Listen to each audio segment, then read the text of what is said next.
dar início ao nosso primeiro bate-papo da OnFarm.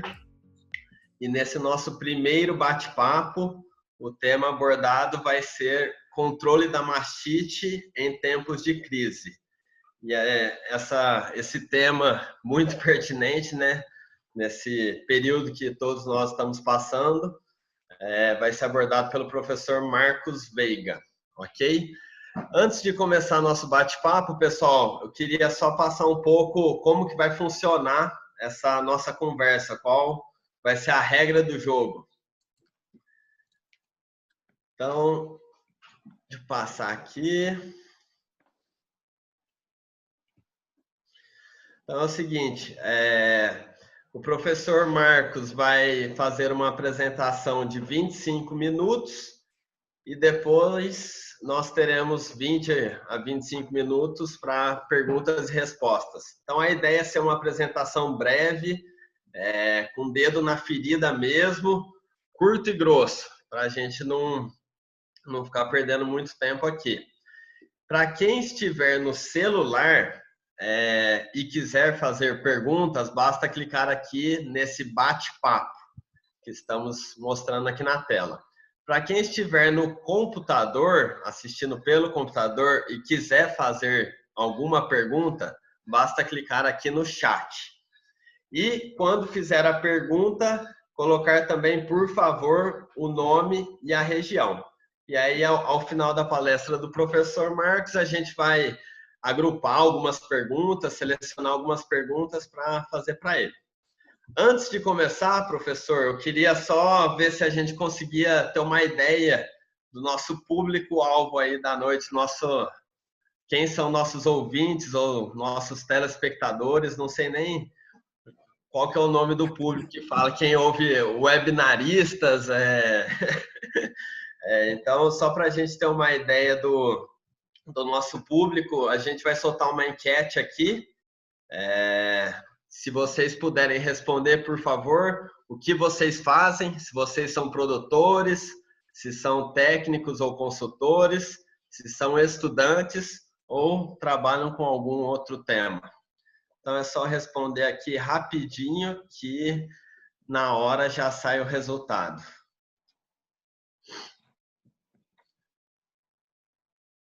A ideia também, pessoal, talvez soltar algumas dessas perguntas ao longo da apresentação.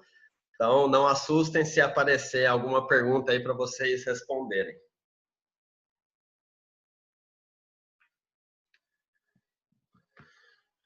Então, hoje temos aí 60% do nosso público é técnico e consultor, 15% de produtores, 27% de estudante e 8% de outros. Excelente. Muito obrigado, pessoal, pela interação, pela resposta. Então, agora, vamos para o que interessa. Eu queria apresentar, então, o professor Marcos Veiga. Ele é professor titular da USP, Universidade de São Paulo, e coordenador do Laboratório QualiLeite. Então, professor Marcos, boa noite e passo a palavra aí para você. Muito bom. Boa noite, Eduardo. Boa noite, pessoal. Muito obrigado pelo convite. Uma ótima ideia essa da OnFarm de promover essa forma inovadora aí da gente se comunicar. Estamos cada um preso na sua casa, então poder manter essa interação é sempre muito bacana, muito legal, Eduardo. Muito bom. Obrigado aí para toda a equipe, viu? Nós que agradecemos. Só me dá um ok se está todo mundo ouvindo bem aí, se está chegando o som. Eu vou...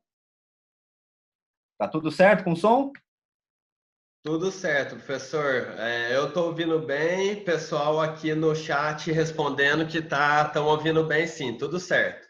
Maravilha. Então vamos fazer o seguinte, eu vou compartilhar com vocês a minha tela, que eu fiz uma apresentação aqui bem rápida, bem sucinta sobre o nosso assunto. Então, a equipe da OnFarm sugeriu o seguinte tema: como a cultura na fazenda pode ajudar a reduzir os custos. Então, nesse momento que nós estamos passando aí por essa travessia, né, essa situação aí de quarentena, de isolamento e de muita dificuldade do ponto de vista de custos, o que eu gostaria de trazer aqui como mensagem para vocês é de que essa ferramenta, que é a Cultura na Fazenda, pode nos ajudar a trazer soluções para a fazenda do ponto de vista de redução de custos. Então, eu vou fazer uma apresentação em 3 pilares que eu considero que essa ferramenta poderia se encaixar, poderia ajudar. O que nós queremos aqui, Eduardo, é levar um pouco daquilo que a gente tem estudado, pesquisado, daquilo que a gente tem trazido de informações da pesquisa que pode ser aplicado no dia a dia. Então, por exemplo, eu considero que nessa área a gente poderia pensar em 3 pontos principais. 3 pontos principais em termos de conteúdo. O primeiro ponto seria esse de o mais óbvio, talvez o que é mais conhecido, o que é mais simples, que seria a Cultura na Fazenda, pode ser uma ferramenta muito, muito interessante para reduzir custos de tratamentos. Ou seja, para que a fazenda tenha uma maior eficácia e consiga obter esse benefício de reduzir os custos, a Cultura na Fazenda se encaixaria. O segundo ponto, que é um tema talvez ainda pouco explorado, que é a tal da secagem seletiva das vacas. Essa secagem seletiva, eu vou explicar um pouco qual a situação em que ela se encaixa, onde nós podemos ter benefícios e como é que a Cultura na Fazenda poderia ajudar. E, finalmente, seria a situação de identificar vacas que valeriam a pena tomar alguma decisão durante a lactação, quando se tem, por exemplo, a mastite subclínica. Então, a ideia nossa seria abordar esses 3 pontos principais nessa nossa apresentação, bastante breve, bastante objetiva. Muito bom.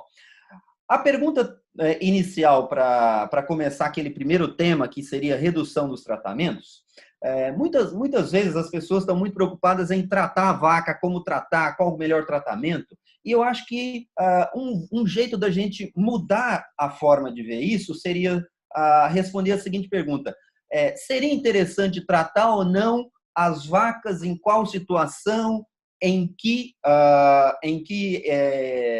momento específico valeria a pena não tratar as vacas com mastite subclínica, na verdade. E daí eu teria 3 pontos que valeria a pena a gente pensar para responder essa pergunta. O primeiro deles é em relação à vaca, se a gente tem hoje conhecimento que nos ajuda a responder a seguinte pergunta: essa vaca em particular, que eu estou mostrando uma foto aqui para vocês, que o ordenhador fez o teste da caneca e identificou com mastite clínica. A gente deveria tomar decisão ou não de tratar essa vaca? Esse talvez é o primeiro ponto.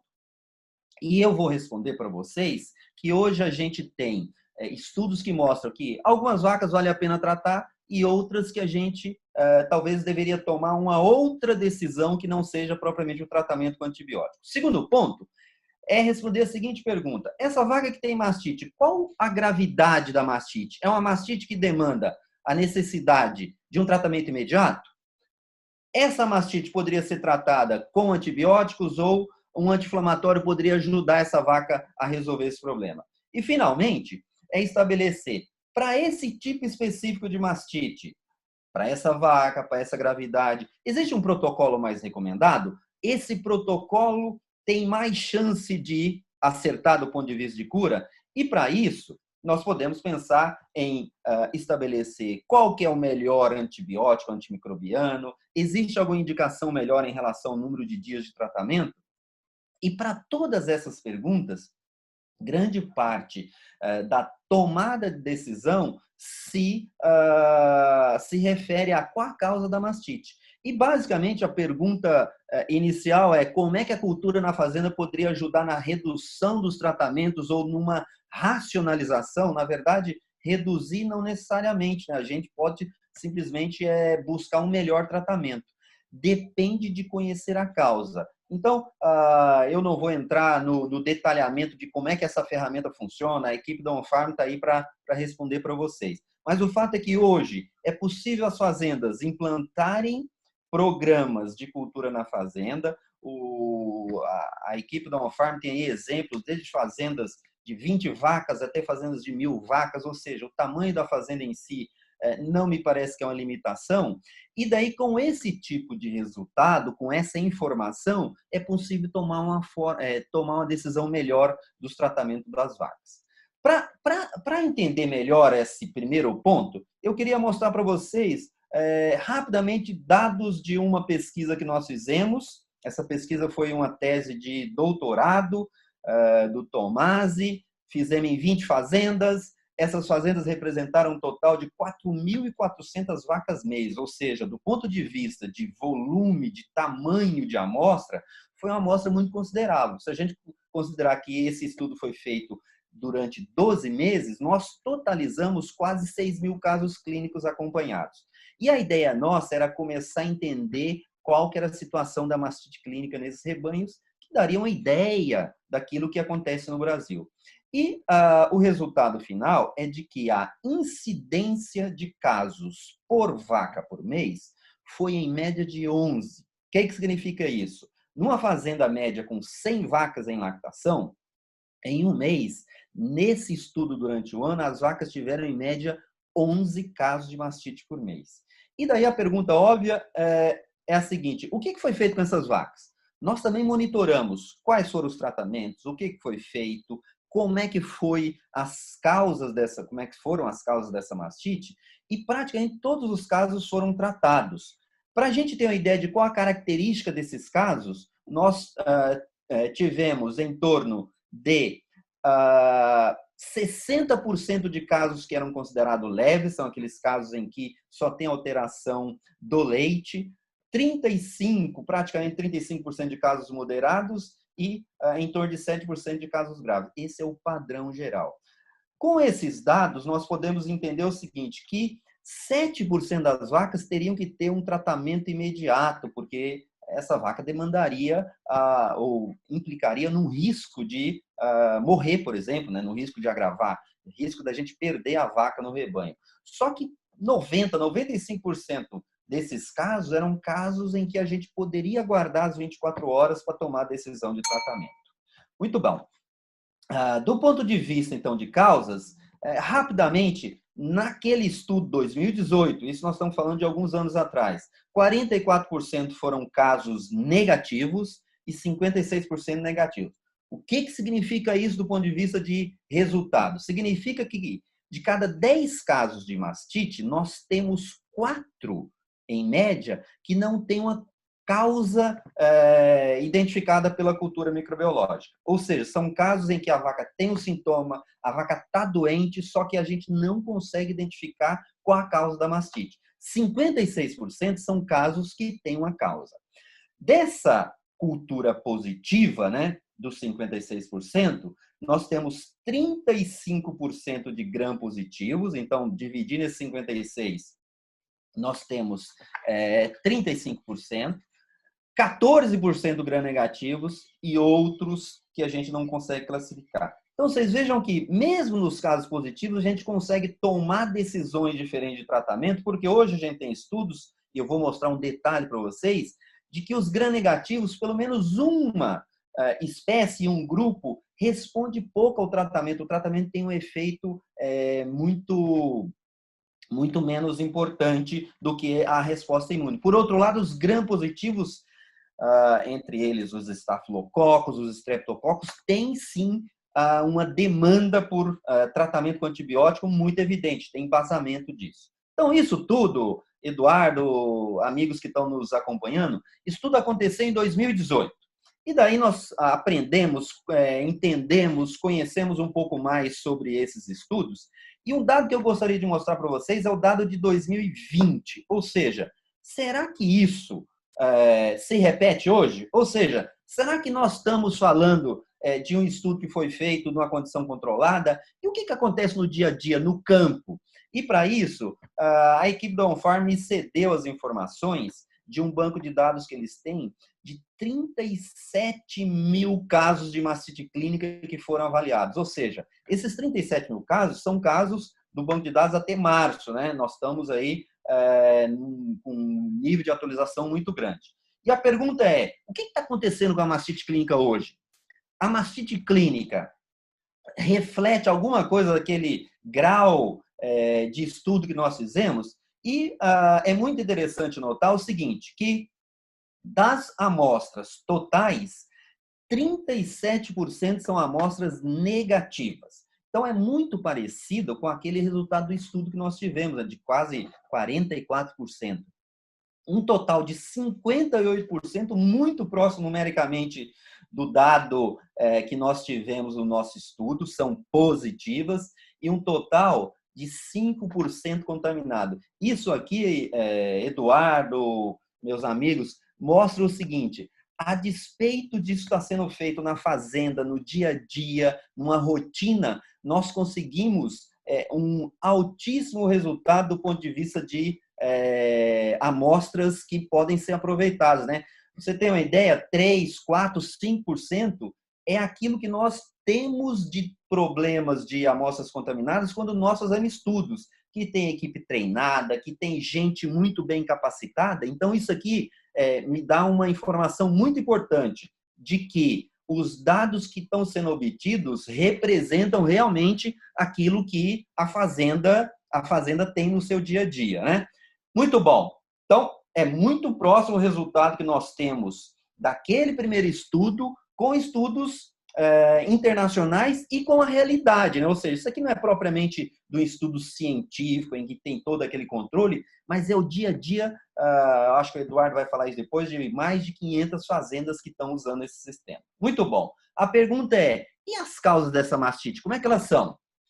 Bom, considerando apenas os dados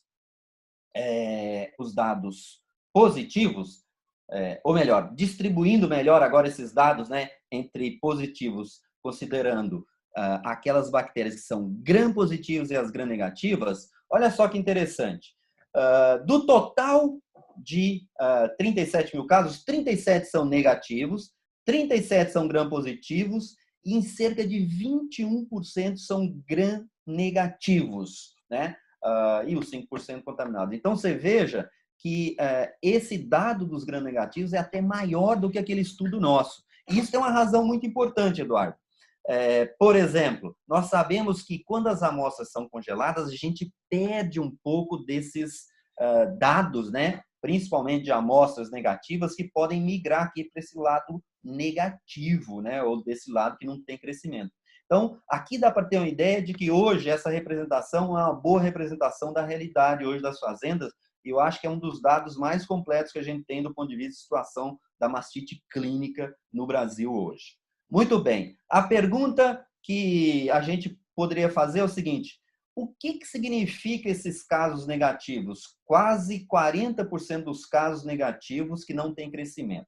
A pergunta mais óbvia é a seguinte: vale a pena tratar esses casos? Esses casos têm benefício de receber um tratamento com antibiótico? E para responder essa pergunta, foi feito agora um trabalho recente lá do grupo de uma pesquisadora americana, a professora Pamela Rook, que trabalhou da seguinte forma: ela selecionou casos de mastite leve, ou seja, aqueles 7% de mastite, que é mastite leve e moderada. Aquela porcentagem de vacas que tem mastite grave, essas vacas têm que ser tratadas, não tem nenhum questionamento sobre isso. E ela pegou um total de 62 vacas que ela não tratou, ou seja, tiveram mastite, tiveram sintomas e simplesmente ela não teve nenhum tratamento. E 59 vacas teve tratamento intramamário, esse tratamento foi com antibiótico, e daí, aqui dá para perceber o efeito da produção de leite. Então, 0 seria o início do caso clínico, e ela acompanhou por 90 dias. Isso aqui mostra o seguinte: do ponto de vista de produção de leite, não tem efeito de tratar ou não a vaca com mastite clínica com cultura negativa. Em outras palavras, não se ganha nada em termos de produção. Por quê? Porque essa vaca que tem cultura negativa, ela não está respondendo quando se faz o tratamento dessa vaca. Outro dado também interessante é o dado de células somáticas. Vacas com cultura negativa que tem o tratamento, aqui nesse eixo nós temos o log da célula somática e aqui as semanas de tratamento. Dá para perceber claramente que nós temos dois conjuntos, esse do círculo branco sem tratamento e do círculo escuro com tratamento. dá para perceber claramente que logo depois do tratamento a célula somática é bem alta, ela cai durante a primeira semana e, independentemente da vaca ter ou não a cultura negativa e ser tratada ou não, a célula somática permanece baixa, ou seja, ela não sofre influência do fato da vaca ser tratada ou não. Se a gente identificar, e o trabalho esse trabalho aqui avaliou outros dados, né? Então avaliou, olha, falha de tratamento. Tem vacas que falham mais o tratamento? Repetição dos casos, duração dos casos, ou seja, quanto tempo demora para a vaca voltar ao leite normal? Descarte dos casos. Todos esses dados não houve influência do fato da vaca ser tratada ou não. Então, talvez a primeira pergunta é, se a gente conhecer quais são as vacas que têm cultura negativa, uma primeira medida que poderia ser a gente, antes de pensar em tratar essa vaca, a gente pode monitorar durante 2, 3, tem estudos que falam até 4 dias, para aguardar que essa vaca retorne à produção de leite normal, porque uma vez que não tenha sido identificado bactéria, a grande maioria desses casos são casos em que a vaca responde de uma forma contra a bactéria que invadiu, que causou a mastite, e de forma geral, nesse período de dia, ela recupera sem necessidade de tratamento. O grande benefício aqui é reduzir o custo do descarte de leite. Então, respondendo à primeira pergunta, como é que a gente reduz o custo? Para cada 10 tratamentos, a gente tem um potencial de 3 a 4 vacas que poderiam, antes de serem tratadas, a gente aguardar. Então, essa é a primeira resposta. Considerando agora os agentes específicos, eu peguei aqui somente os casos positivos, né? Somente aqueles casos que a gente tem identificação. E daí, esse é a distribuição do tipo de agente causador dos casos de mastite clínica. Então, olha só que curioso, que interessante. Nós temos aqui o agente que mais foi identificado nesse banco de dados da OnFarm, tem quase 25%, que é esse grupo de Streptococcus agalacti e disgalacti. Eles não são separados aqui, então a gente agrupou eles dois juntos. Os Staphylococcus não áureos, 15%, Streptococcus ubris, 13%, outros gram-positivos, 11%, e daí entra o Staphylococcus aureus. Então, vocês vejam que Staphylococcus aureus é uma das grandes preocupações do ponto de vista de mastite subclínica, mas do ponto de vista de mastite clínica, de cada 10 casos, um dos casos positivos, obviamente, um deles é causado por Staphylococcus aureus. E, de forma interessante, aqui, quando a gente considera só os casos positivos, praticamente 24%, Escherichia coli, Klebsiella e outros gram-negativos, representam esse total de casos gram-negativos. Aqui vale, acho que um posicionamento muito interessante, que é o seguinte: quando a gente não tem esse conhecimento, o que a gente teria que buscar é um antibiótico que conseguisse agir em todos esses casos, o que é praticamente inviável da gente obter, né? Hoje a gente sabe que tem antibióticos que têm ação melhor nos gram-positivos, tem um grupo que tem ação melhor nos gram-negativos, e hoje a gente tem conhecimento de que alguns agentes não respondem. Por exemplo, prototeca, levedura, alguns agentes que não respondem aos antibióticos que a gente normalmente usa. Então, vocês vejam que aqui, além do potencial dos negativos, nós temos um potencial de tratar de forma diferente quase 1 em cada 4 vacas que tem mastite clínica e os casos são positivos. Um dado curioso é esse dado aqui dos gram-negativos. Entre esses dois, Klebsiella e Escherichia coli, vale a pena tratar essas vacas? Essas vacas, elas respondem aos antibióticos que a gente tem normalmente? E para responder isso, tem também uma outra parte do estudo da doutora Pamela, que fez exatamente o mesmo protocolo que nós já descrevemos, que ela selecionou vacas com mastite causada por Escherichia coli, então ela fez a cultura, identificou as vacas, e um grupo por Klebsiella. E daí ela fez o seguinte: cerca de 56 casos com Escherichia coli, 54 com Klebsiella, e Uma parte desses casos, cerca de um terço, ela deixou sem tratar, ou seja, não fez nenhum tratamento, tratamento zero, tratamento controle. E 2 grupos foram tratados os outros 2 terços, né, desses grupos foram tratados com 2 ou 8 dias de antibiótico. Foi juntado esses 2 grupos, né, de tratamentos, porque o antibiótico, 2 ou 8 dias, praticamente teve um resultado similar. E esses foram os resultados que foram obtidos. Aqui nós temos os dados da Escherichia coli, tratado e não tratado. Então, os tratados foram agrupados, e da Klebsiella, tratado e não tratado. Então, olha só que coisa interessante. Na Escherichia coli, os casos que foram tratados curaram praticamente todos, 98%, e os casos não tratados, casos leves e moderados, nós tivemos 97% de cura, o que claramente indica que essa bactéria em particular responde pouco ao antibiótico, os antibióticos que a gente tem disponível. Aqui foi usado o ceftiofur, que é um antibiótico que tem uma ótima ação contra gram-negativo quando é usado intramamário.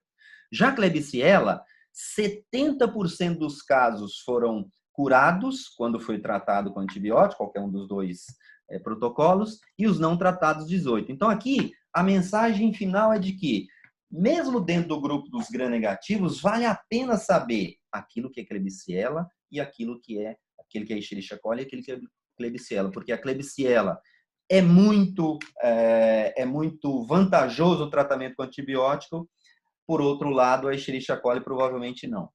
Obviamente, nós estamos falando sempre de casos leves e moderados. E para responder outra pergunta, o que a gente tem de pesquisa em relação ao período de 24 horas? Essas vacas que esperam as 24 horas da cultura trazem algum tipo de risco para a vaca? E daí nós temos uma série de estudos. Eu vou mostrar aqui um compilado de vários estudos de duração de cura clínica. Então, tratamento imediato ou tratamento seletivo. O seletivo é quando se espera as 24 horas para tomar a decisão. Não tem diferença da duração da cura. Do ponto de vista de cura bacteriológica, vocês veem também que não tem diferença.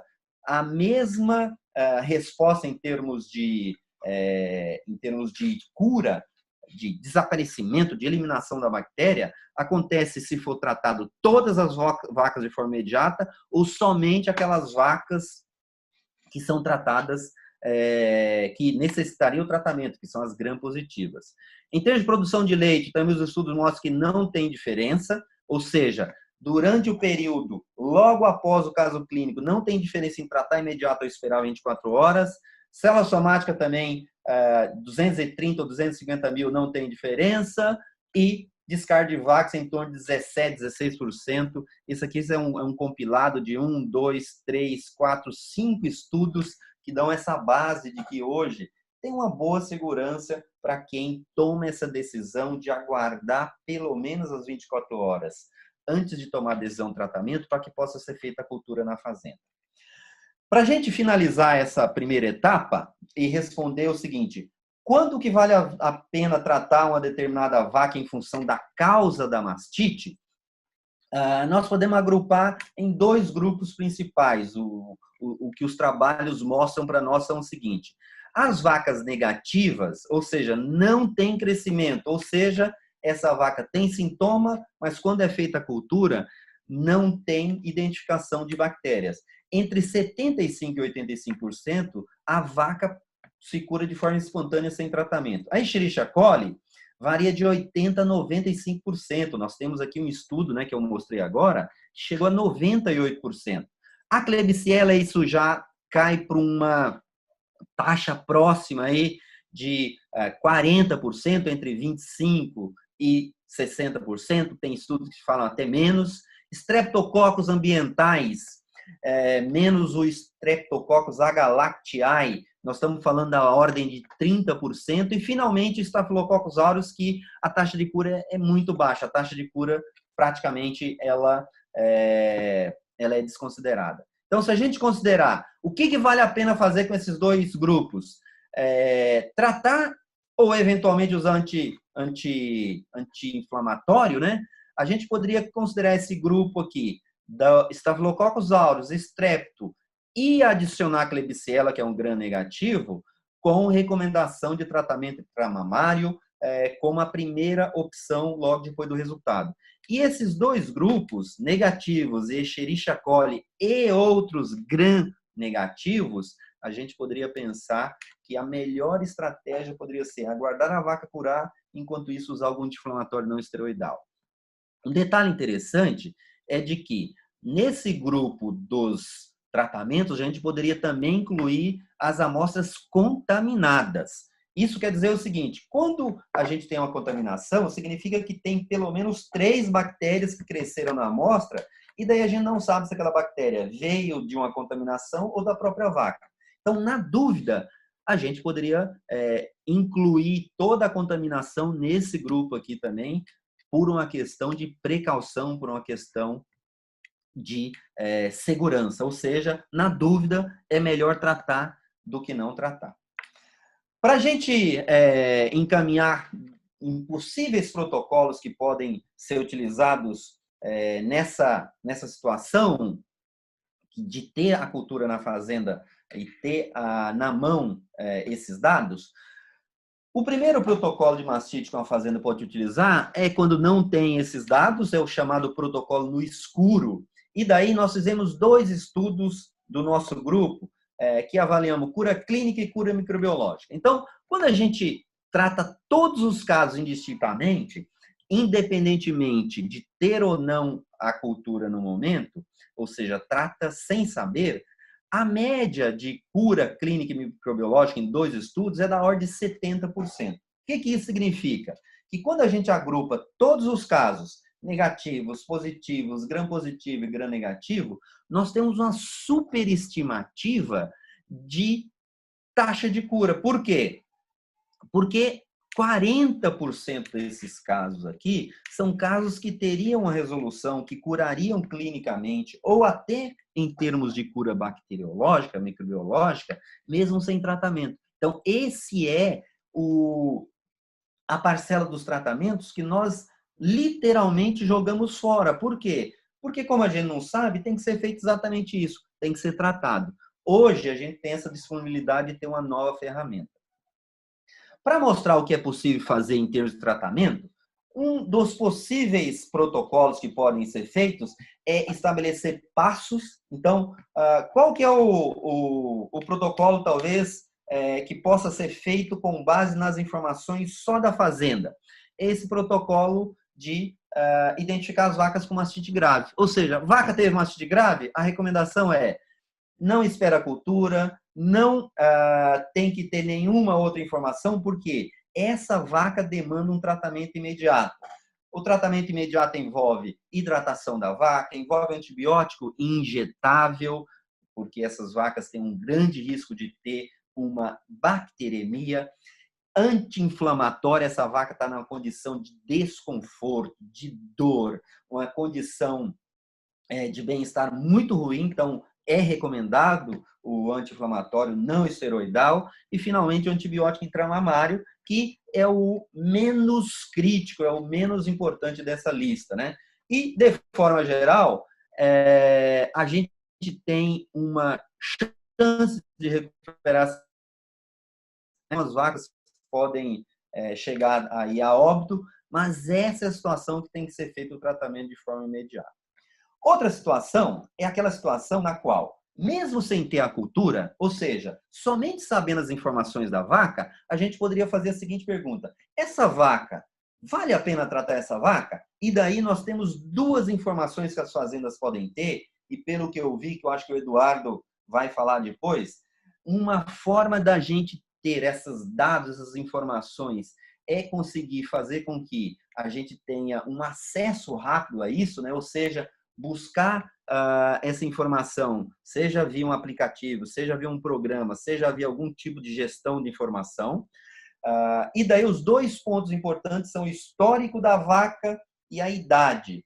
E o que nós temos de informação hoje de pesquisa é de que vacas que tenham no seu histórico mais de 3 casos na lactação no mesmo quarto, ou que tem um histórico de mastite subclínica com célula somática alta acima de 2 meses, são vacas que vão ter uma chance de cura baixa, bastante baixa. Ou vacas que tenham, por exemplo, identificação de micro-organismos que não crescem normalmente ou que não respondem aos antibióticos, né? Então, exemplo aqui de prototeca, a gente tem outros agentes. Qual seria a recomendação para essa vaca? Somente pelas características dela. Tem fazendas que têm feito o que hoje é conhecido como a coisa mais conservadora que tem, que é, olha, não vale a pena tratar essa vaca porque a chance de recuperar é muito baixa. Mas eu posso manter essa vaca em ordenha, separar essa vaca e aguardar ver se essa vaca consegue ter algum tipo de resposta. Uma segunda opção para algumas vacas que pode valer a pena é a secagem permanente, né? Muita gente chama de matar o quarto, que nada mais é do que secar o quarto do ponto de vista de produção de leite, e finalmente o descarte da vaca, que é talvez a medida mais cara que a gente tem, né?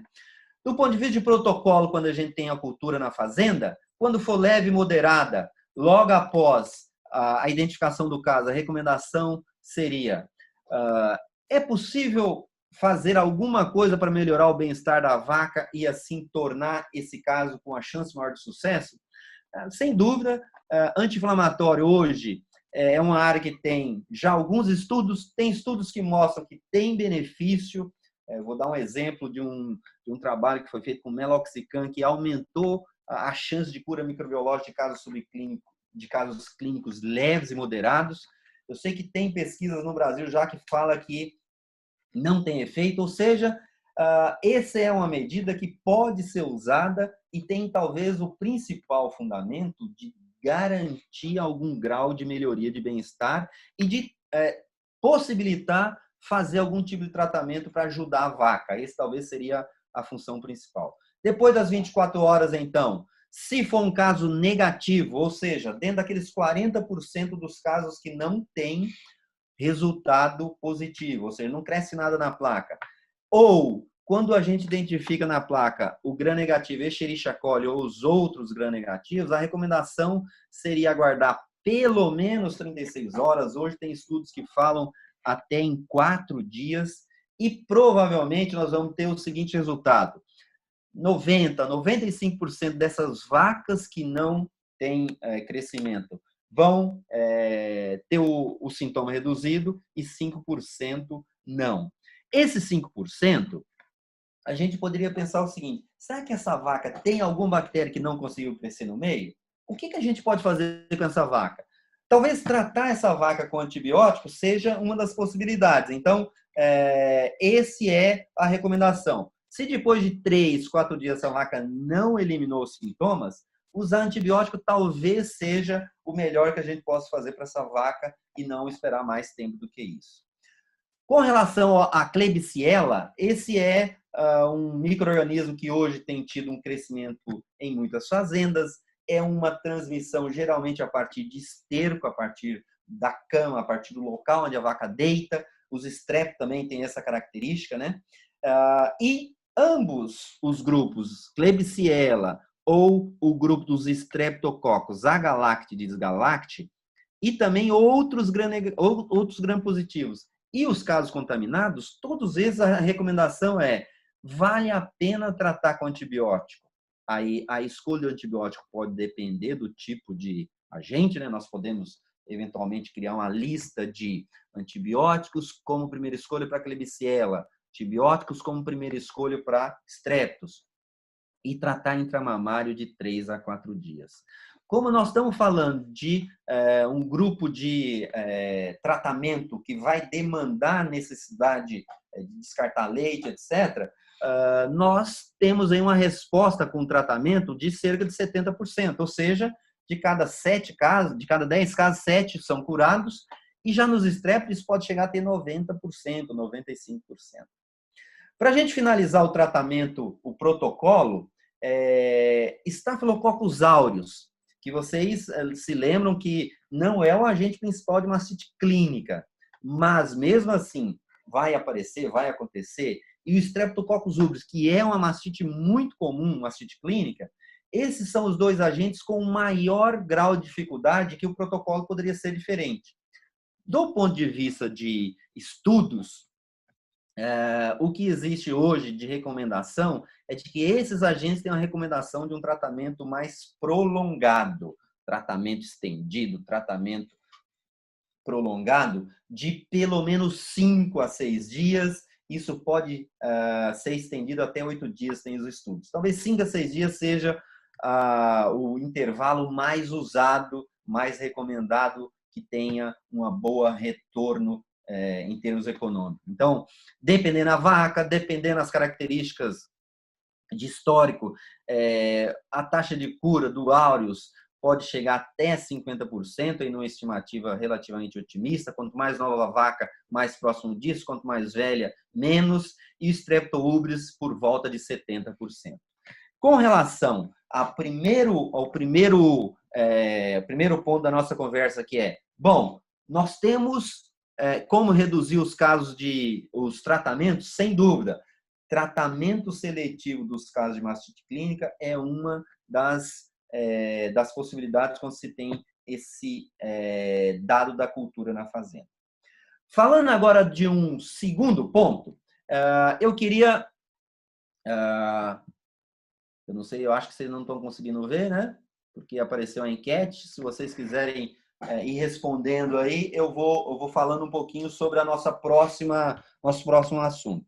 Quando a gente observa os dados da prevalência dos casos de mastite subclínica, pegando ainda o banco de dados da Unfarm, que também tem essa distinção, né, entre clínica e subclínica, nós vamos ver o seguinte, que a distribuição é um pouco diferente do que da mastite clínica. Então, o que a gente pode esperar de cara é de que nós vamos ter uma menor porcentagem, uma porcentagem muito menos significativa dos gram-negativos. Então, vocês vejam que ao invés de 25%, nós temos aí por volta de 10%, né? Na verdade, 12% de gram-negativos. E a grande maioria da mastite subclínica é causada principalmente pelos estáfilos não áureos, Streptococcus galacti e Staphylococcus aureus. Se a gente somar esses três grupos, né, nós estamos falando aí de praticamente 50% dos casos de mastite subclínica são causados por esses agentes, sendo eles principalmente o agalacti e o aureus contagiosos e os outros, de forma geral, ambientais. A pergunta é, o que eu faço nessa situação? O que uma fazenda pode fazer quando tem célula somática alta no tanque, tem impacto do ponto de vista de alta célula somática? O impacto direto é redução de produção. Nós temos estudos aí que mostram de redução de produção de 1 a 3 litros dia por vaca com célula somática alta. E a pergunta é, o que pode ser feito com essas vacas? Considerando, então, a mastite subclínica, o que esses rebanhos poderiam fazer? Esses rebanhos que têm célula somática alta, eu diria aí acima de 200 mil, mas hoje a média dos rebanhos do Brasil é por volta de 450 a 500 mil células. Para resolver esse problema, a primeira medida é implantar uma rotina de célula somática individual mensal. Isso é recomendável por pelo menos 2 meses consecutivos para que a gente tenha uma visão um pouco mais completa do rebanho. Alternativamente, a gente poderia pensar no CMT, mas eu acho que a rotina de célula somática individual mensal talvez é a recomendação mais interessante que a gente possa fazer. Do total das vacas que estão no rebanhos, quando se tem a célula somática, nós podemos identificar quais as vacas que têm célula somática alta. Nós podemos selecionar, dependendo da situação do rebanho, vacas acima de 400, vacas acima de 500, vacas acima de 1 milhão.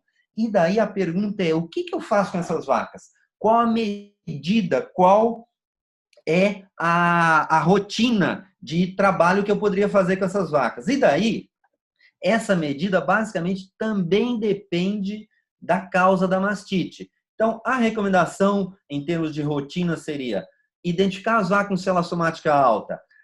Essas vacas, eu sei que a amostra composta dela tem célula somática alta. Para identificar o quarto, recomenda-se realizar o CMT. Uma vez identificado pelo CMT qual quarto é positivo, nós podemos, usando a cultura microbiológica, aí nós podemos usar a cultura microbiológica, seja a cultura na fazenda, seja a cultura no laboratório, identificar que tipo de causa. Nós podemos claramente ver que nós temos 15, 20% das vacas que podem ser Staphylococcus aureus, Streptococcus. Também nós temos uma possibilidade de identificar uma grande porcentagem, ou não, olha, essa é uma vaca que a gente tem um agente que não responde a nenhum tipo de medida. Staphylococcus aureus, o que eu poderia fazer? Segregar, fazer linha de ordenha, aguardar secagem, ou se é uma novilha ou uma primípara pós-parto, a gente poderia até pensar em tratar essas vacas.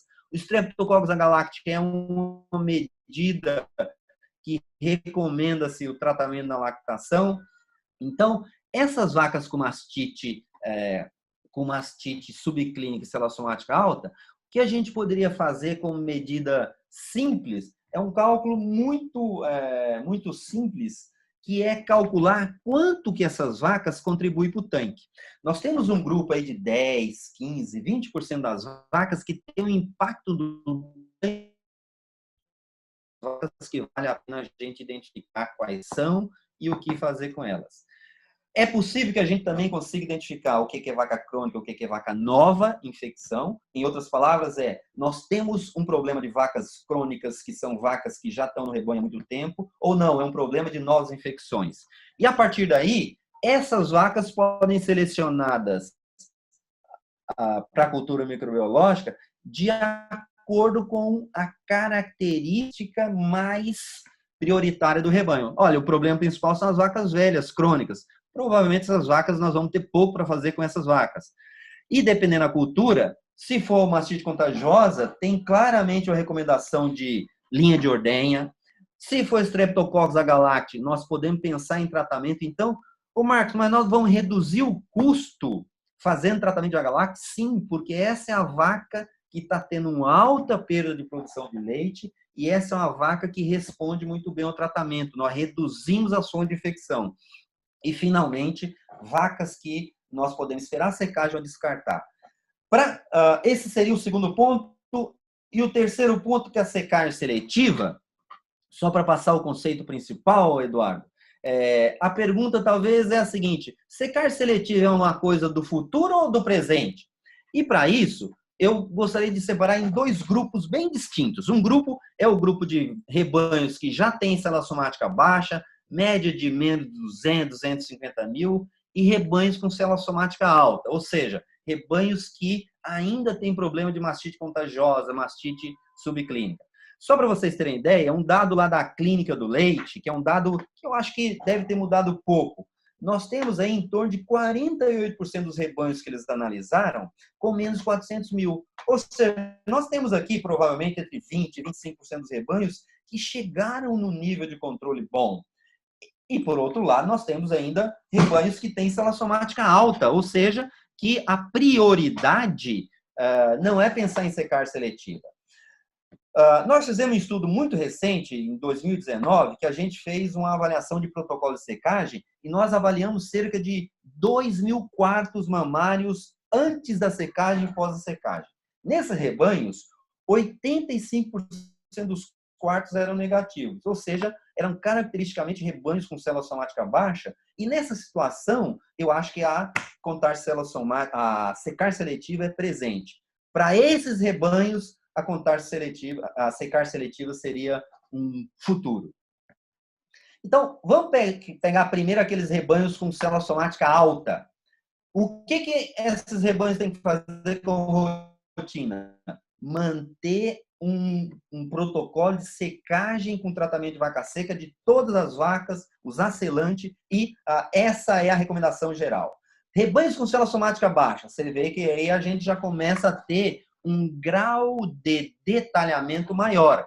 Primeira coisa se esses rebanhos têm célula somática baixa, vou passar para cá,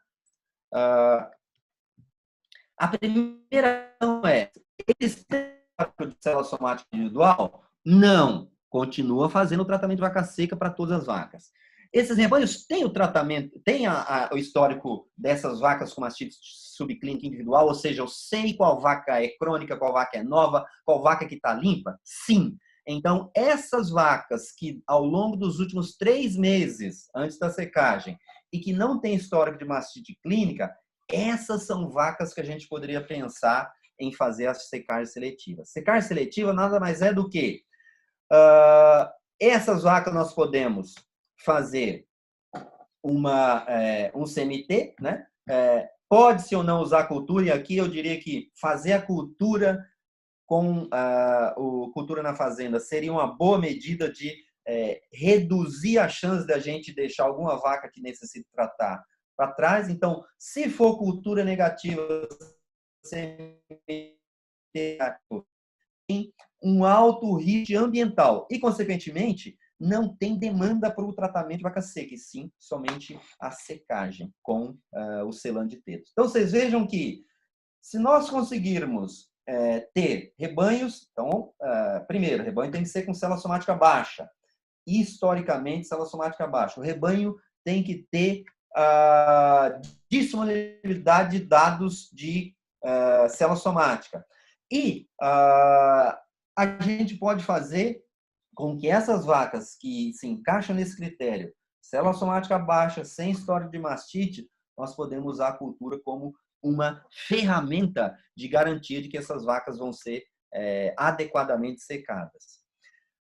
Para finalizar, vacas no pós-parto, nós podemos pensar também que poderia ser um tipo de monitoramento. Então, aqui nós podemos pensar em primíparas e multíparas. Essa vaca, para tomar uma decisão pós-parto, poderia ser feita uma coleta de amostra e cultura na fazenda logo nos primeiros 5 dias pós-parto. Se forem vacas com mastite contagiosa ou que tiveram histórico na secagem, pode-se pensar em algum tipo de protocolo de tratamento. Por exemplo, vacas com Staphylococcus aureus que precisam ser separadas. Esse talvez é um momento muito crítico, muito sensível para muitos rebanhos. E aqui nós temos uma ferramenta que nos ajuda a usar essa possibilidade da cultura na fazenda para mais uma tomada de decisão. Eduardo, eu acho que eu passei um pouquinho do limite aí do tempo. Espero que tenha ficado a mensagem de que cultura na fazenda, além de tratamento, nós temos uma série de outras oportunidades, e à medida que a gente conhece, que a gente entende um pouco mais como é que funciona essa ferramenta, muitos rebanhos podem começar a usá-la em outras áreas dentro da fazenda. Mais uma vez, muito obrigado aí pelo convite. Para mim foi uma satisfação estar aqui com vocês e espero que a gente consiga continuar esse nosso papo aqui e trazer um pouco de informação, um pouco de informação de qualidade aí para os nossos participantes. Muito obrigado. Excelente, professor Marcos. Acho que foi muito bem explicado o que pode ser feito para reduzir custo nesse período crítico que estamos passando, né? Então, acho que foram abordados aí 3 pontos centrais, né? Reduzir custo com tratamento de mastite clínica. Então, o cara que faz a cultura na fazenda, ele pode deixar de tratar aí, segundo o que foi mostrado, cerca de 50% das mastites, né? Então, deixar de tratar praticamente metade dos casos clínicos. O segundo ponto que o senhor abordou seria tratamento de mastite subclínica, principalmente causada por H-Lact. Então, dessa forma, prevenindo com que as vacas sadias se infectem por esse agente contagioso e possibilitando também redução da CCS pela fazenda, e aí possivelmente uma bonificação pelo laticínio. E um terceiro ponto seria esse de terapia seletiva de vaca seca. Então, acho que para quem estava se perguntando, né, o que poderia ser feito com relação à qualidade do leite e à mastite, onde que ele poderia talvez investir para ter um bom retorno, onde que ele poderia apertar o parafuso, né, nesse tempo de crise, eu acho que foram três pontos bem bacanas. Eu queria pegar aqui, professor, ao longo da sua apresentação tiveram algumas enquetes É, eu estava até um pouco curioso para saber a resposta, né, que haveriam. Uma enquete aqui que me chamou a atenção que foi feita para você que é produtor ou técnico, quais práticas você já adota no controle da mastite? E aí, Legal. Boa pergunta. houve aqui o resultado de cerca de 40%, 39% já realiza cultura na fazenda e 30% já realiza cultura no laboratório. Então, 70% já tem acho que um bom grau de monitoramento da mastite no rebanho. Eu acho que isso reflete, primeiro, talvez o público um pouco seleto que estamos lidando aqui, né? Sem E dúvida, sem dúvida. também, pois é, e a importância que o pessoal está vendo no uso da cultura para monitoramento da mastite. Eu queria só reforçar, Eduardo, que a cultura do laboratório ela continua sendo a ferramenta padrão, a ferramenta indispensável, né? E as pessoas que usam a cultura no laboratório, eu acho que não tem nenhum efeito negativo, muitas vezes, de usar essas duas ferramentas, porque o grande benefício da cultura na fazenda é a tomada rápida de decisão, é a capacidade de você, em 24 horas, conhecer essa informação e tomar. Agora, a cultura do laboratório ela tem talvez um outro enfoque, tem um outro tipo de abordagem, né? Nós teríamos que conversar em mais um período de tempo para a gente poder esmiuçar. Mas eu fiquei também contente com esse resultado. Agora, uma outra aqui que me chamou a atenção, a segunda pergunta, né, foi: você conhece algum produtor que já realiza terapia seletiva na secagem? E mais de 35% respondeu que sim. Então, olha, Muito eu não bacana, muito esperava isso. bacana.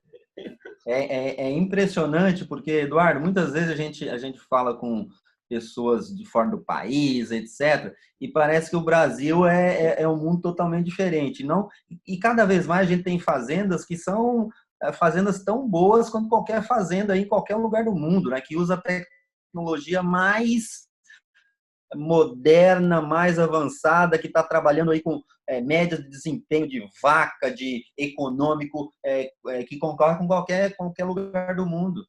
Uhum. Pois é, olha, eu me surpreendi, eu me surpreendi com essa resposta, mas muito bacana, né? Vivendo e aprendendo. Bom, vamos partir um pouco para as perguntas do pessoal aqui, professor. Vamos lá, vamos Então, lá. aqui, vamos privilegiar o nosso primeiro participante que fez pergunta, que é o Rafael Oliveira.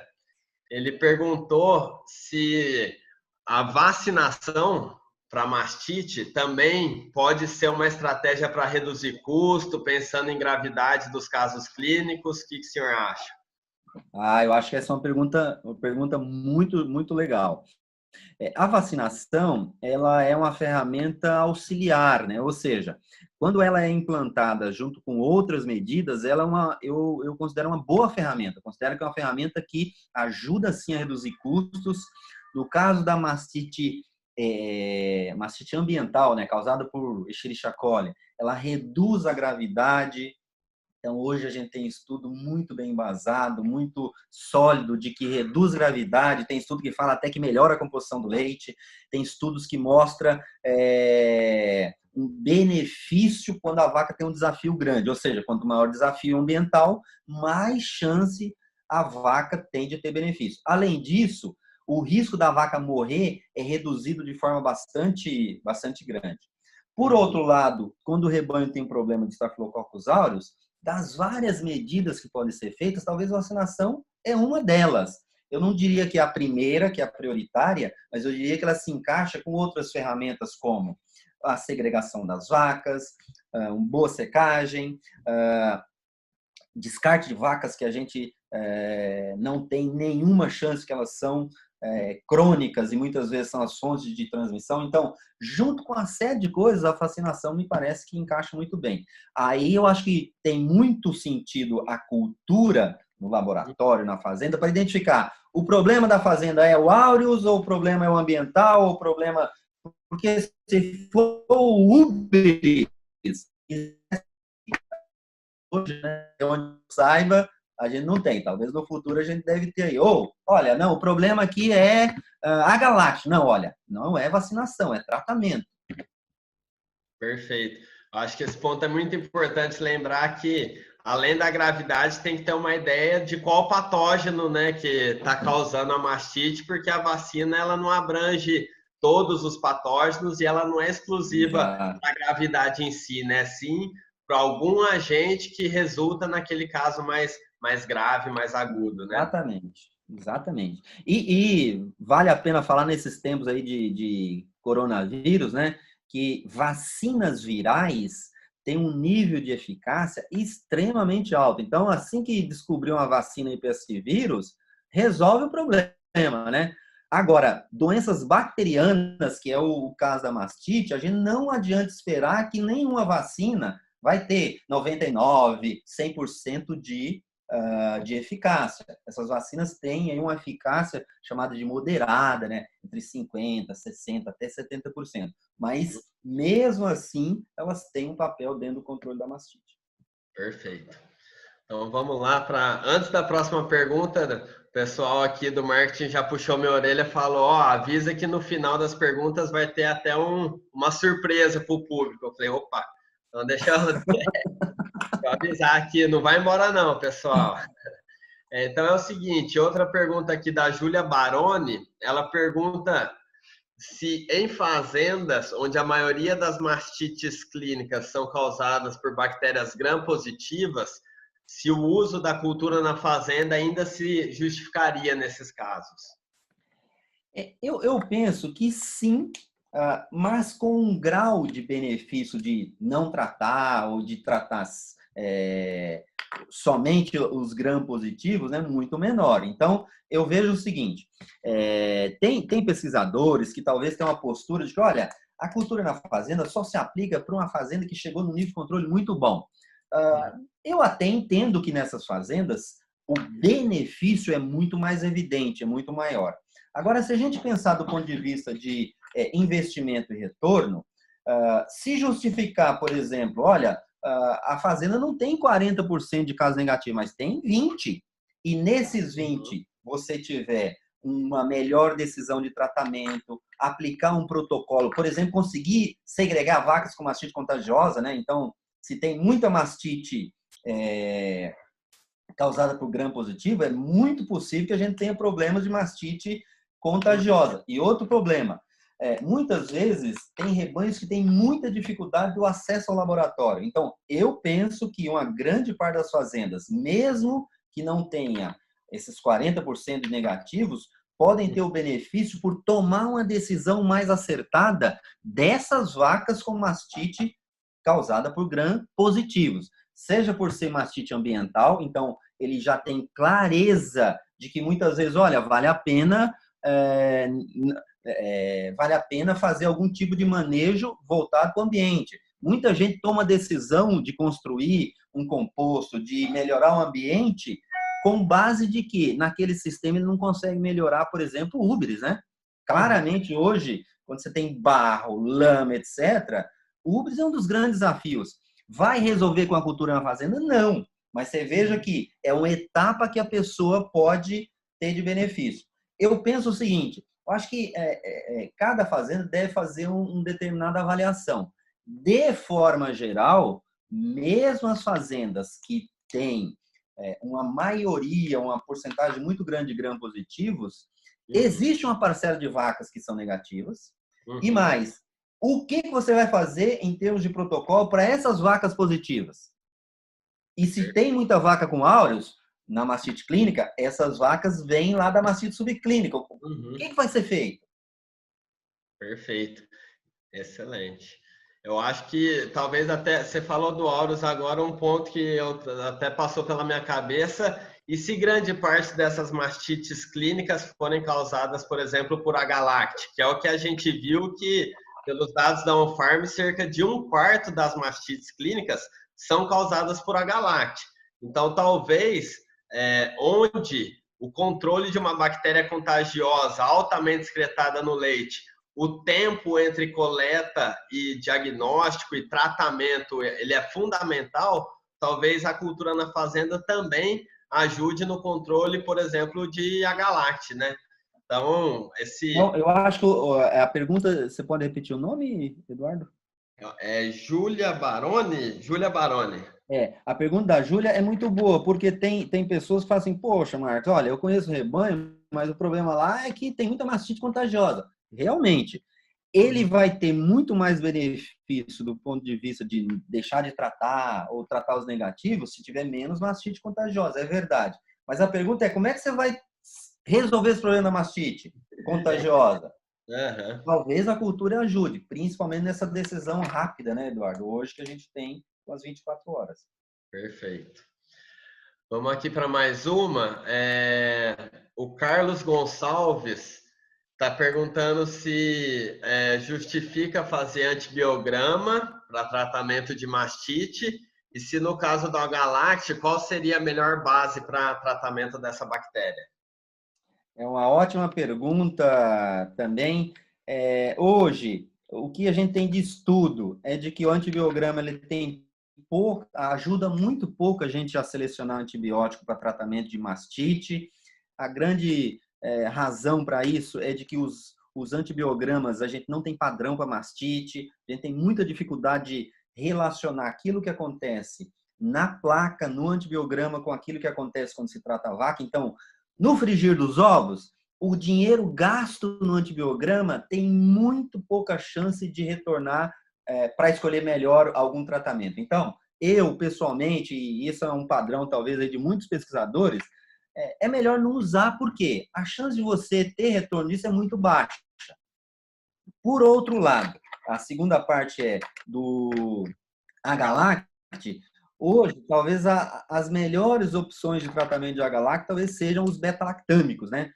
Hoje a gente tem penicilinas, tem cefalosporinas, tem um estudo recente aí do grupo do professor Pantoja que avaliou intramamário, cefalosporina e teve um resultado aí com penicilina de acho que quase 90%, com cefalosporina até mais do que isso. Ou seja, hoje tem opções no mercado aí com alguma segurança de ter 90%, 95% de resultados positivos do Agalacte. Uhum. Se o senhor me permitir até fazer um adendo, nesse estudo do Pantoja, eu acho que ele compara inclusive a aplicação intramuscular para tratamento de Exato, Agalacte, que é uma exato. pergunta muito frequente, né? E mostra Exatamente. claramente que a eficiência diminui muito e que é indicado o uso de intramamário Intramamário. para tratamento de Intramamário. Agalacte, né? Exatamente, exatamente. Perfeito. Então vamos aqui para mais uma da Tainá. Ela pergunta se vacas com alta CCS, depois de realizado o exame de CMT e identificado o quarto mais afetado ou o quarto reativo ao exame de CMT, como realizar a coleta da amostra? Uma por vez, uma por vaca, uma por teto? Acho que ela quis falar nesse sentido, né? Uhum. Se a gente pensar numa vaca com mastite subclínica, né, ou seja, célula somática alta, identificou a vaca com mastite subclínica, o próximo passo seria fazer o CMT dessa vaca para identificar o quarto. A gente pode tomar dois caminhos. E daí tem caminho que ganha em algum ponto e perde no outro. O caminho que você tem menos trabalho é coletar uma amostra composta. Esse caminho é um caminho que tem uma menor chance de isolamento do agente.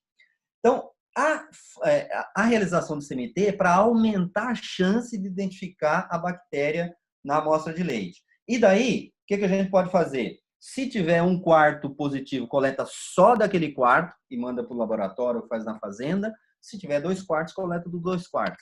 Eu acho que esse talvez é o melhor caminho do ponto de vista de aumentar a chance de tomar, de ter um isolamento positivo. E mesmo nas amostras, Eduardo, de mastite subclínica, tem uma porcentagem de vacas que não cresce. E essa porcentagem, às vezes, é relativamente alta. Aí tem várias razões. Uma das razões é que aquela bactéria está em uma quantidade muito pequena, uma contagem muito baixa. Tem bactéria como o aureus, que ela tem um padrão cíclico. O que significa isso? Olha, tem determinados momentos que a vaca elimina menos bactéria, tem determinados momentos que ela elimina mais bactéria. Então, vai depender um pouco do agente, mas a melhor chance da gente identificar essa bactéria é coletar a amostra a partir do quarto reativo ou positivo do CMT. Perfeito, perfeito. Mais uma pergunta da Júlia, do Oeste Catarinense. Ela pergunta: em uma fazenda que está pretendendo iniciar a cultura na fazenda, se seria interessante realizar um primeiro cultivo em laboratório para identificar talvez patógenos que não crescem em 24 horas? Olha, essa é uma pergunta boa. É difícil responder e acertar 100% das vezes, mas eu diria que eu acho que vai depender do perfil da fazenda. É bem provável que, se a fazenda nunca fez nenhuma cultura no laboratório ou ainda está iniciando, provavelmente ela vai ganhar alguma coisa em fazer digamos, essa avaliação geral do rebanho, né? Mas eu não diria que é um pré-requisito, ou seja, obrigatoriamente tem que fazer uma cultura de todo rebanho para daí começar a usar a cultura na fazenda. Eu acho que são duas situações, talvez, que podem ter benefício de, mesmo sem ter uma cultura inicial, implantar a cultura na fazenda. Eu acho que vai depender muito do histórico da fazenda. De forma geral, se a fazenda tem uma alta prevalência de casos clínicos, uma chance dela ter benefício com a cultura na fazenda é muito alta. É muito alta. Perfeito. E só pegando esse ponto que ela falou, né, para identificar patógenos que não crescem em 24 horas. Talvez se for nesse intuito específico de, olha, quero mandar para o laboratório porque eu quero identificar bactérias que na fazenda não crescem em 24 horas. Eu não sei se teria alguma vantagem, porque basicamente o que cresce em 24 horas no laboratório é o que cresce em 24 horas na fazenda.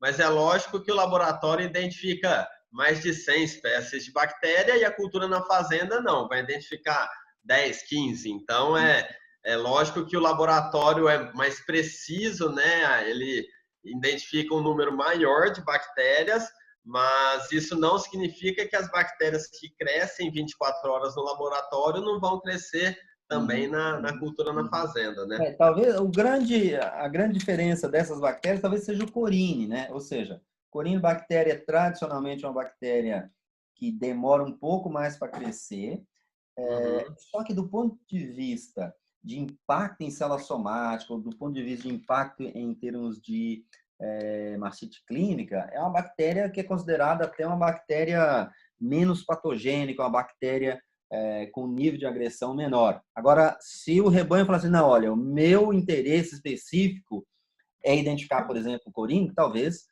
realizar a cultura de laboratório é a melhor solução, sem dúvida.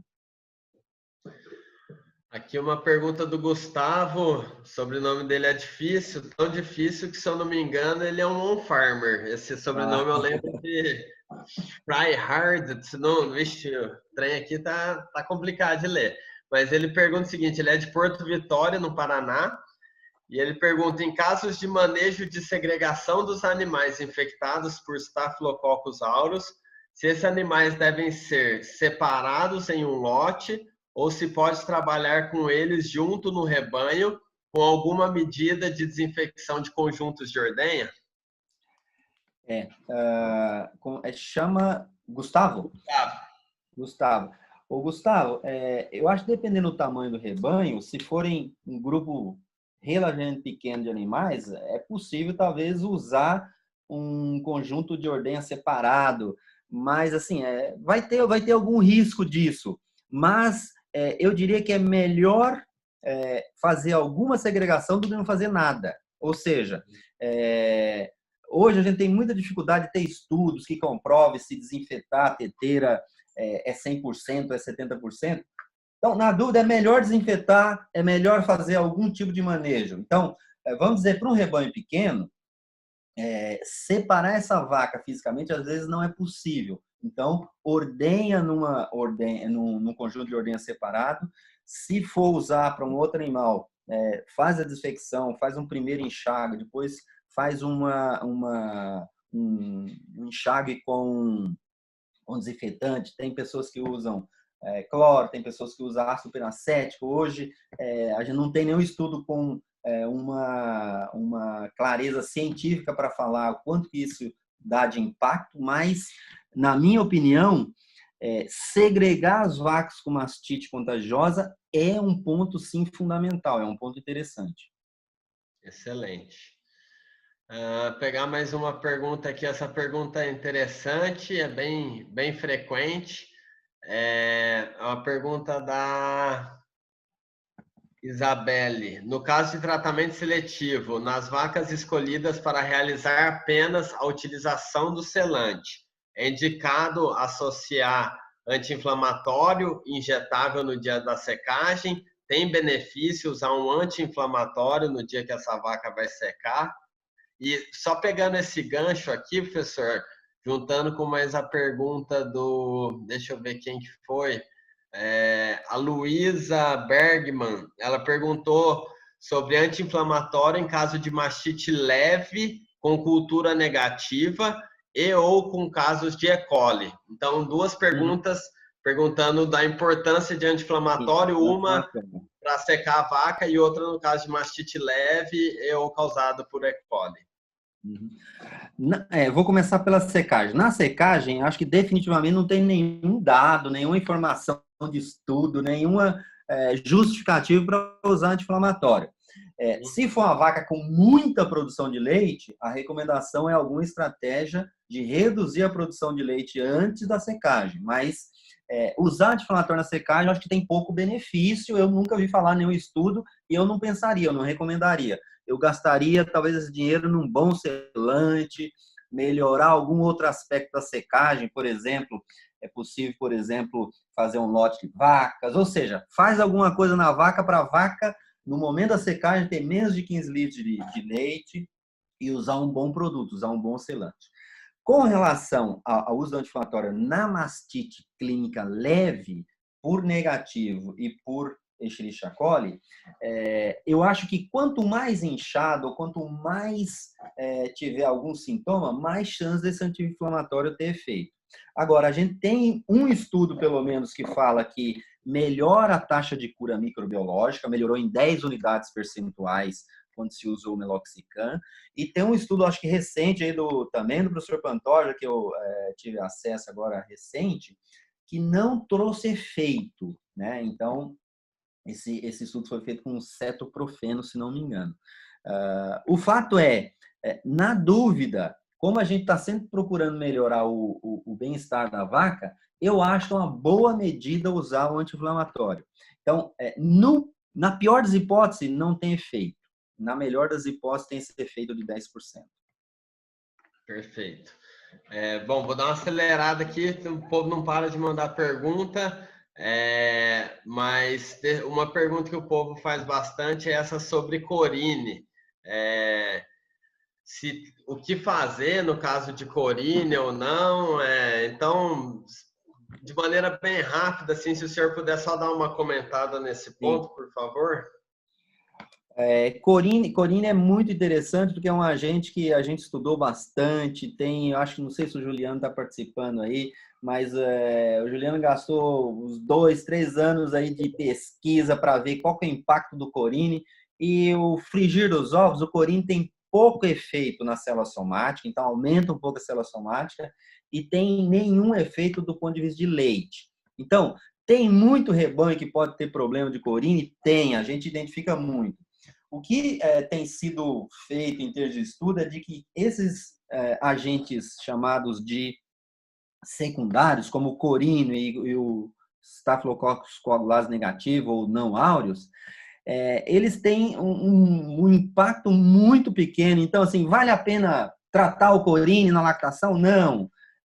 Talvez o que é possível fazer é melhorar o pós-dipping. Talvez essa é a única recomendação, mas do ponto de vista de, olha, tem que ter algum tipo específico de manejo, como a gente tem para outros. Olha, vale a pena mexer no ambiente, vale a pena segregar essa vaca, vale a pena tratar? A resposta é não, a gente não tem base para falar isso.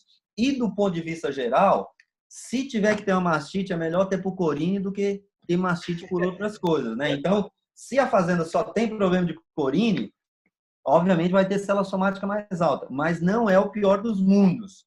Isso não quer dizer, obviamente, que não tem nenhum efeito.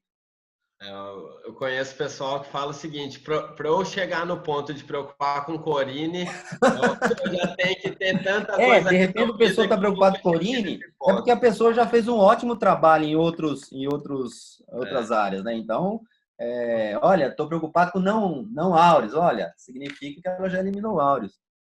Tá, ó, vou ter que pegar aqui mais Acelerador. uma ou duas perguntas, mas essa eu não posso deixar de fazer porque ela é muito frequente.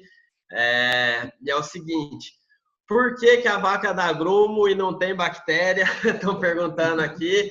E por que que a vaca dá grumo e às vezes o CMT dá negativo? Então, o que acontece, professor? Puxa vida, essa é uma pergunta interessante, né? Porque ah, o grumo significa uma resposta da inflamação, né? E muitas vezes a inflamação ainda está presente, mas já não tem mais bactéria, né? Talvez a forma mais simples de tentar explicar esse efeito de ter grumo e não ter bactéria é de que a bactéria quer dizer que a vaca tem uma infecção, tem um micro-organismo, e normalmente a mastite, o que a gente vê é o resultado, é a resposta da vaca.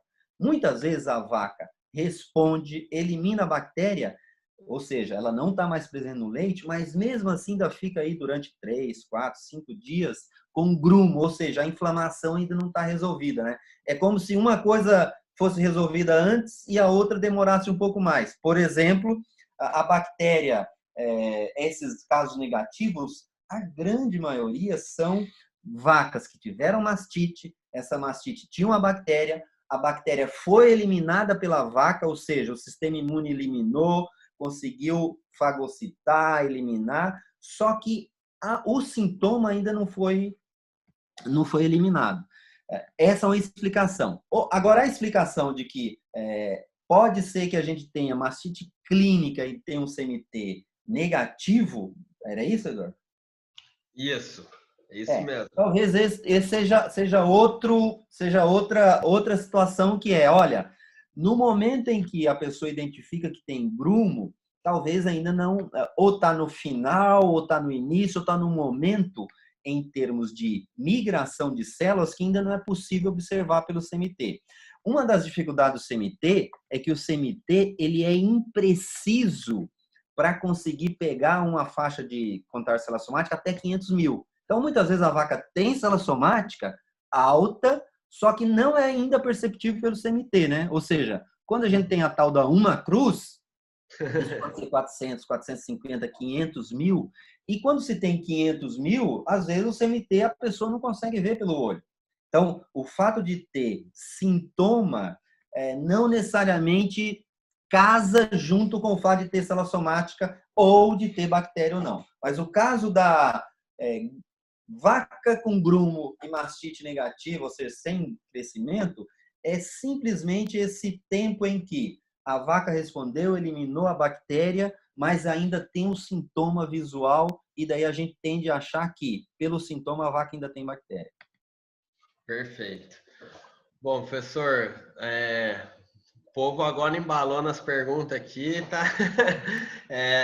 Eu acho que a última para finalizar aqui, perguntaram sobre o uso de cabergolina, se eu não me engano, é o produto Velax, né? Que é a base desse produto. O uso dele na secagem, o senhor já comentou um pouco sobre produção de leite na hora da secagem, né? Se o uso dessa substância pode melhorar ou reduzir o risco da vaca apresentar mastite. Sim. Um dos fatores de risco que a vaca tem de apresentar mastite nesse período pós-secagem é justamente a produção de leite, ou seja, vacas de alta produção, acima de 15 litros por dia no momento da secagem, são vacas que têm muito mais risco de ter mastite durante o período seco ou manifestar no pós-parto do que vacas que têm uma produção baixa. Então, a cabergolina é um tipo de inibidor de prolactina que reduz a produção de leite nesse período logo após a secagem. Então, é uma medida, sim, positiva.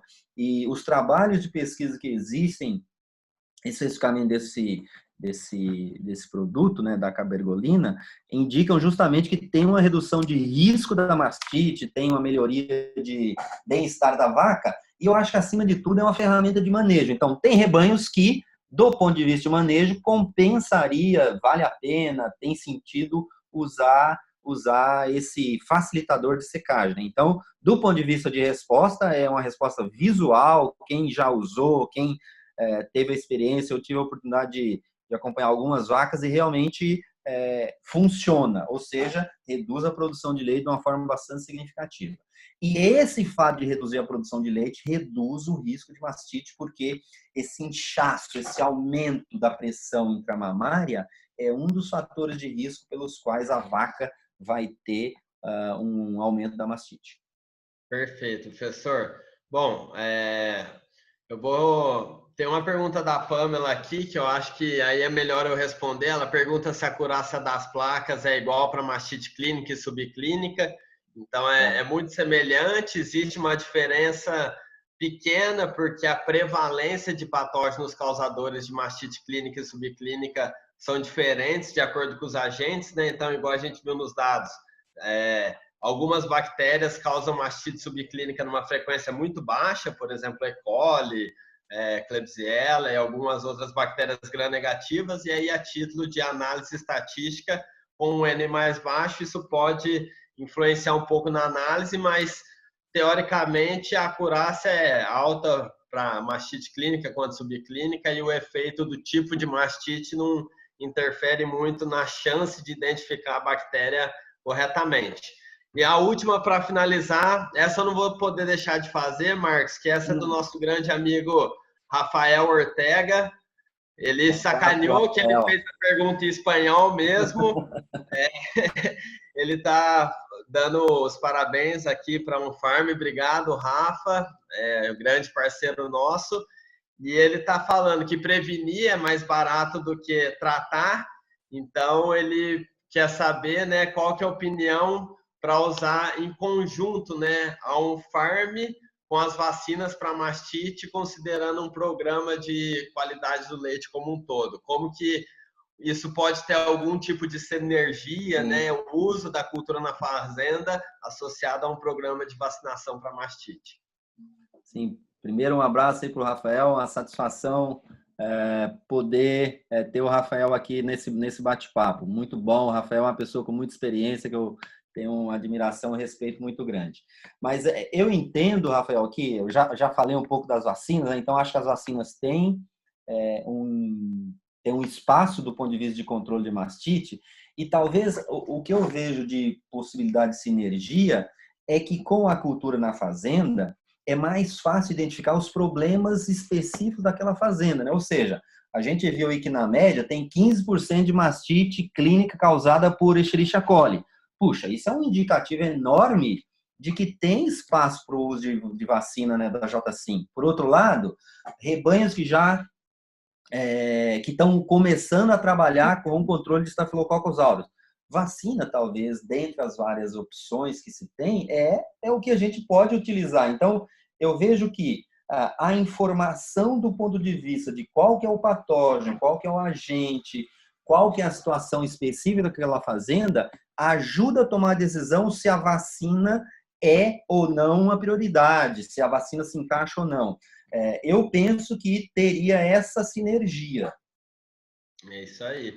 Eu acho que uma vacina que reduz a excreção de áureos, né, que diminui a possibilidade de contágio, associada a um diagnóstico rápido, por exemplo, de vacas recém-paridas, né, cultura pós-parto com diagnóstico em um dia, você soma aí uma redução na circulação do agente com um diagnóstico rápido das vacas infectadas. Isso talvez, pensando em áureos, além do que foi falado para a E. coli, eu acho que isso tudo pode sim trazer um grande benefício para a fazenda. Pessoal, é o seguinte, para a gente não ficar aqui até amanhã, ô Marcos, o pessoal aqui da Unfarm, os chefes fizeram uma sugestão que eu achei bacana. Nós abrimos um canal no Telegram, então, produção, puder pôr na tela aqui o nosso link do Telegram, quem quiser acessar o nosso canal no Telegram, basta entrar no seguinte link que a gente vai mostrar agora. E a ideia é que todas as perguntas feitas aqui no nosso chat sejam respondidas no nosso canal aqui no Telegram. Então, basta buscar lá OnFarm no Telegram, que vai ter o nosso canal ali de saúde de Uber, né, da OnFarm, entrar lá e aí todas as perguntas que nós não estamos dando conta de responder agora, inclusive, professor, peço para você, se você puder também responder as perguntas lá no Telegram do pessoal, para manter o mesmo nível de atenção, de resposta para o pessoal, legal. A gente responde direto para eles lá. E antes de finalizar aqui com o senhor, eu queria aproveitar, se o senhor puder aguardar uns 2 minutinhos para a gente falar do lançamento aqui, que vamos... Não é nem um lançamento, é mais não sei como dizer, mas um auxílio. A OnFarm está tentando, de alguma forma, que a gente puder ajudar nesse tempo de crise. Então, o que a gente pensou que talvez uma forma de ajudar o produtor no controle da mastite seria disponibilizando o nosso aplicativo de forma gratuita para todo mundo que se interessar, seja assinante da OnFarm ou não. Então, para quem quiser ter acesso ao aplicativo, o aplicativo já está pronto, então, por que cobrar, né, de quem quiser? O dinheiro para fazer já foi gasto. Então, quem tiver interesse em usar o aplicativo da OnFarm para monitorar os casos de mastite, independentemente ou não de que eles seja realizada a cultura microbiológica deles, pode usar o aplicativo. Então, o aplicativo permite que sejam lançadas as mastites com cultura ou sem cultura. No aplicativo também é possível colocar os protocolos utilizados, qualquer medicamento que tem aí no mercado pode ser colocado dentro do aplicativo. O aplicativo também já gera tarefas diárias ali do que é preciso ser feito para cada animal, de acordo com o protocolo que foi configurado. E para quem tiver interesse em ter acesso ao aplicativo, basta baixar na Play Store ou na Apple Store e mandar uma mensagem aqui para o nosso número da central, que é o 19 97 97144 1818. 97144 1818, DDD 19, e mandar ali o seu nome e a cidade e estado, que a gente vai retornar para esse número com um login e senha para que o usuário possa controlar a mastite de forma mais, não digo assertiva, mas talvez mais prática, e também contribuir para a OnFarm, para todos os OnFarmers e para todos os produtores com dados que serão úteis para que possamos avaliar o que está sendo feito, que está dando mais resultado, o que está sendo feito, o que está sendo usado, que está conseguindo contribuir ou que está sendo mais eficiente para controle da mastite clínica e subclínica. Então, acho que isso é um pedacinho, um pouquinho do que nós podemos fazer e pretendemos fazer ainda muito mais. Então, pessoal, eu acho que é isso. Eu acho que para a nossa primeira live, eu particularmente adorei. Achei muito bom, gostei mesmo. Tomara que isso se torne uma tradição. Toda quarta-feira, 6 horas da tarde, a gente crie esse canal de comunicação com os produtores, com os técnicos, com toda a cadeia do leite.